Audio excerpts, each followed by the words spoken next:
गांव के बाहर एक प्राचीन शिव मंदिर खड़ा था। दिन में लोग वहां पूजा करते, लेकिन रात ढलते ही कोई भी उसके पास जाने की हिम्मत नहीं करता। कहा जाता था कि आधी रात को वहां अजीब घंटी अपने आप बजती है और डरावनी चीखें सुनाई देती हैं। बुजुर्ग अक्सर चेतावनी देते। जो भी रात को उस मंदिर में गया वह कभी वापस नहीं आया। वहां दुष्ट आत्माएं पहरा देती हैं। अगर अपनी जान प्यारी है तो दूर रहो। फिर भी गांव वालों ने तय किया कि किसी को मंदिर की रखवाली करनी होगी, क्योंकि चोर कभी कभी पुरानी पीतल की मूर्तियां चुरा लेते थे। उसी गांव में गोपाल नाम का एक गरीब मगर निडर किसान रहता था। लोग उसकी ईमानदारी और साहस को जानते थे। गरीबी के बावजूद उसका दिल मजबूत था। घर में उसकी पत्नी बच्चों को खाना खिलाने के लिए संघर्ष कर रही थी।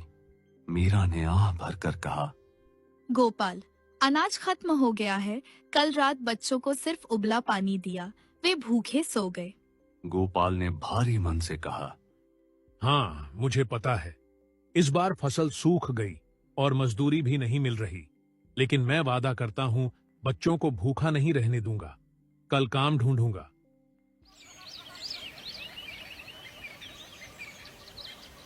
अगली सुबह गोपाल पंचायत में गया।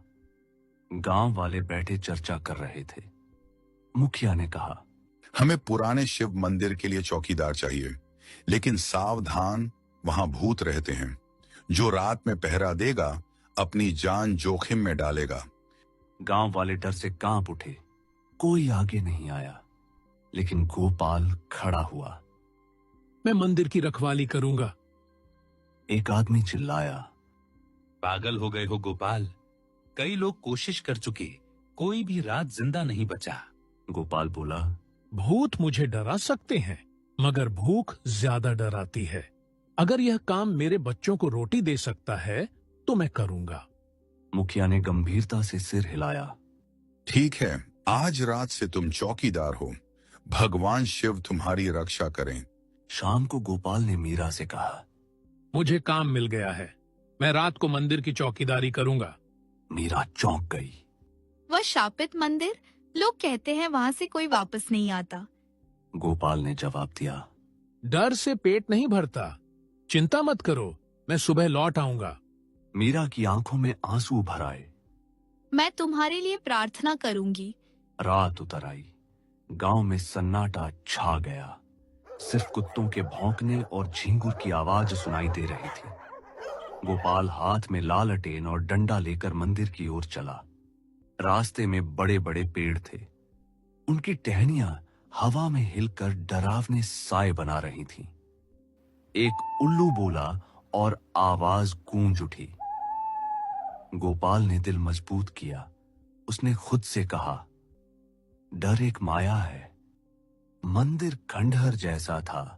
दीवारें टूटी, मूर्तियां बिखरी, दरवाजे पर लटकती लोहे की घंटी अपने आप झूल रही थी। गोपाल ने लालटेन सीढ़ियों पर रखी और बैठ गया। बस सुबह तक टिकना है। शुरू में सब शांति थी, फिर अचानक थक थक, जैसे कोई भारी कदमों से सीढ़ियां चढ़ रहा हो। उसने डंडा उठाया और कहा, कौन है वहां? लेकिन कोई न दिखा। फिर अचानक घंटी जोर जोर से बजने लगी। गोपाल का दिल तेजी से धड़कने लगा, मगर वह भागा नहीं। उसने ऊंची आवाज में कहा, सामने आओ, मैं नहीं डरता। बिजली कड़कने की आवाज। अचानक मंदिर के अंदर से एक औरत की भयावह चीख गूंजी, इतनी तेज कि लालटेन की लौ कांप गई। गोपाल ने डंडा कसकर पकड़ा। यह सिर्फ एक आत्मा है। अगर मैं अडिग रहूं तो यह नुकसान नहीं कर पाएगी। वह अंधेरे में मंदिर के अंदर पहुंचा। दीवारों पर साए नाचने लगे। फिर वह ठिठक गया। उसके सामने एक औरत हवा में तैर रही थी, फटी पुरानी लाल साड़ी में। उसके पैर जमीन से ऊपर थे, आंखें खून जैसी लाल और बाल आंधी में लहर रहे थे। वह चिल्लाई, यह जगह छोड़ दो, यह मंदिर मेरा है। गोपाल की आवाज कांपी, लेकिन उसने कहा, तुम कौन हो? इस पवित्र जगह को क्यों डराती हो? आत्मा की आवाज गूंजी, मैं यहाँ की भक्त थी। लालची पुजारियों ने मुझे धोखा देकर जला दिया। मेरी आत्मा बंधी हुई है। जो भी यहाँ आता है जिंदा नहीं बचता। गूंजती चीख की आवाज। गोपाल ने हिम्मत बांधी और कहा, अगर तुम न्याय चाहती हो तो निर्दोषों को सताकर मुक्ति नहीं पा सकोगी। भूत ने डरावनी चीख मारी।